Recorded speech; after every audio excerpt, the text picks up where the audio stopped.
So do you like to ride in the wintertime? Do you like to ride outside when it's cold? Well, I do. I ride all the time. But there's a few precautions and a few tricks and a few things you need to do to prepare for this. So why don't you follow along and we'll review some of these.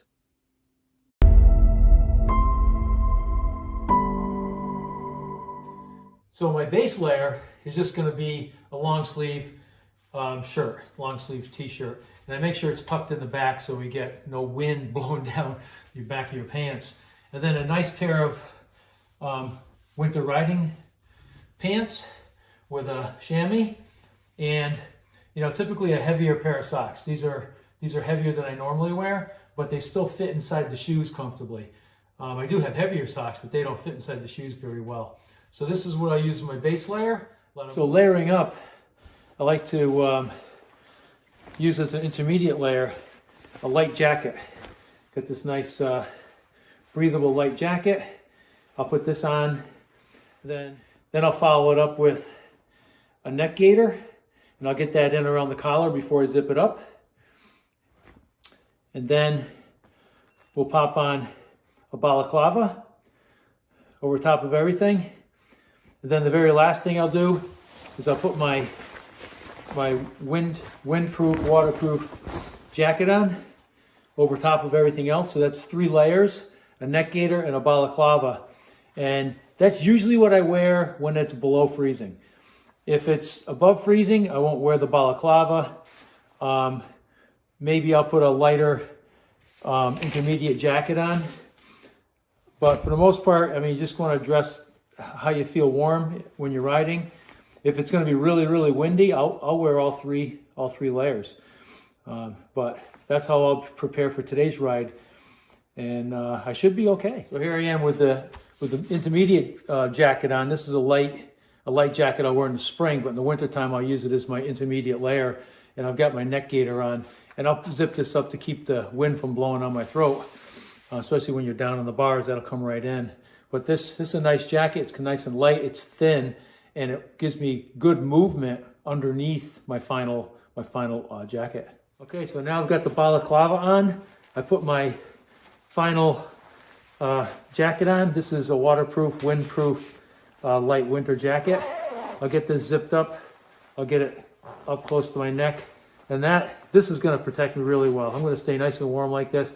I've got a little pocket here. I'll keep my phone in my pocket. I'll zip that up and keep it ready for me. And then I'll just put my helmet on, my glasses, and I'm ready to go after I put my shoes and my gloves on. All right, got a little foil on my feet. Now I'm going to drop on my shoe and snug that up. This typically slides right in. Foil's very thin. That'll go on. And then I'll just strap up the shoes. Not too tight. And I'll repeat this on the other side. Okay, and there you have it. Got a pair of overshoes put on. The problem with all this gear is it's still open at the bottom. So the bottom of the shoe where the cleat is, it's still open. The bottom of the shoe has vents in it. So you get some airflow in there, and I think that's what contributes to the coldness. So for my hands, I've worked this out, and this has actually worked quite well. Keeps my hands very warm. Is when it gets really cold, I start with a pair of these cotton inspection gloves. Right, I picked up a pack of these from McMaster Carr. Very, very thin.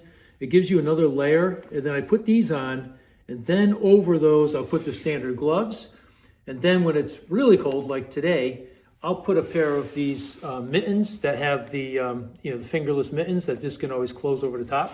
And this triple attack does a really good job keeping my hands warm. All right, so I'm all bundled up. Gonna head out for a little ride, probably 20 miles or so. As you can see behind me, it's snowed out the last couple days.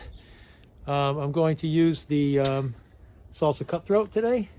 Got it all set up. It's gonna be a nice, comfortable ride, and hopefully I'll stay warm. Hopefully my feet will be warm.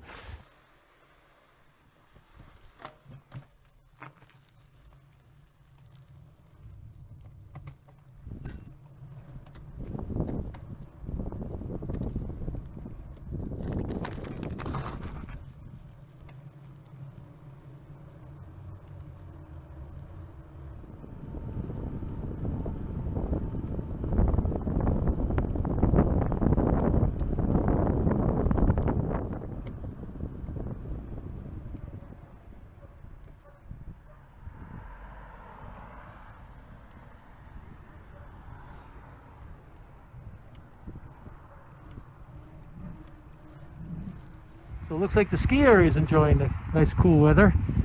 Started making snow about 2 weeks ago. I guess they're trying real hard to get open for Christmas.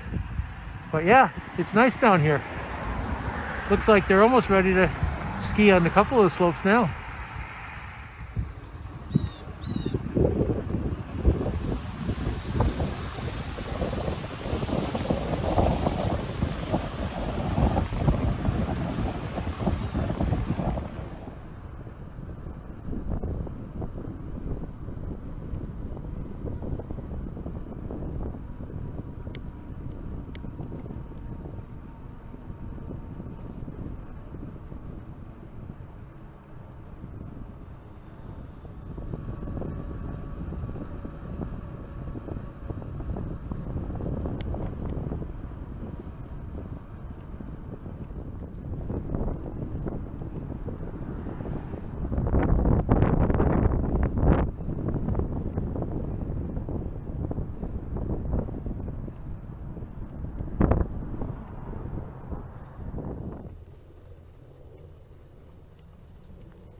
So I found some trails in a federal park near my house.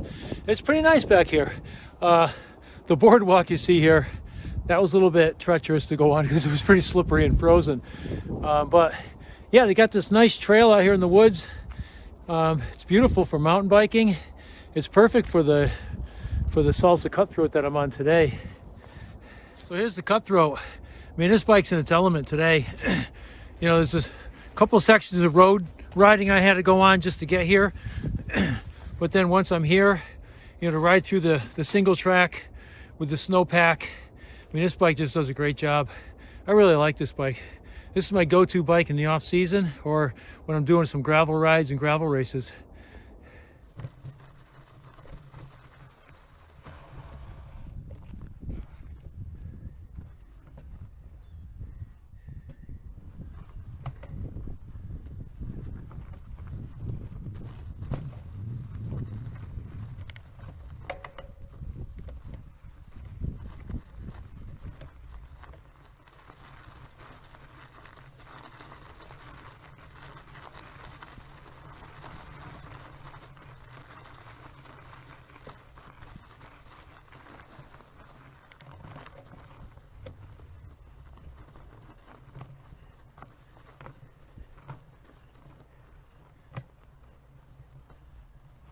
So I'm about 12 miles into the ride. I'm just finishing up the single track here through the woods, and then I'm going to bounce out into a little neighborhood and kind of head home on the main road. But for me, you know, I'm getting kind of old. I got arthritis in my knees. I got to watch out. Underneath this snow, there's a lot of roots. So when I see kind of roots jumping up and sticking out of the snow, I hop off and I have to step over them. You catch a front tire, the rear tire's not so bad, but you catch a front tire on one of these roots, it can either stop you dead or it's going to slide out from under you. And I've gone down, I mean, I just went down last week with the same situation, and I just can't clip out fast enough. So I just tend to keep an eye out for the roots that stick up out of the snow, or even, you know, if I think there's going to be roots underneath this particular section, I'll get off the bike and I'll just walk a little bit. But just something to be cautious of.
So I'm back, finished up the ride about a little over 20 miles.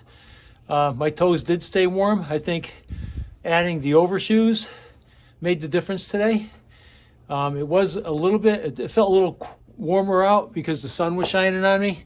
But when I did get into the shade of the woods, it was cold. On the way back, I had quite a headwind blowing on me, so it was quite a feet pushing back.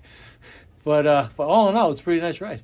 So I usually like to clean off the bike after a ride, but today I'm gonna have to wait. The hose is frozen, so I'm just gonna leave the bike out here for a while. I don't want to bring it in the garage and let it drip and make a mess all over the place. But yeah, another day or so, it's supposed to warm up. I'll take it out and we'll clean up the bike, clean it up really nice. Well, the ride's done. I had a good time. It wasn't as cold as I thought it was going to be. I think I prepared well. I think the trick of putting the overshoes on, my feet did not get cold. My toes didn't get cold. My hands didn't get cold. So I think I dressed properly for this weather. Like I said, it was just under 30 degrees. It was probably 28, 29. In the sun, it was a little bit warmer. But yeah, it was a great ride. If you like this video, like and share. Drop some comments if there's some tricks or some ideas that you had to ride in the cold. Just put those in the comments and let's have some fun with this. Thanks. Bye.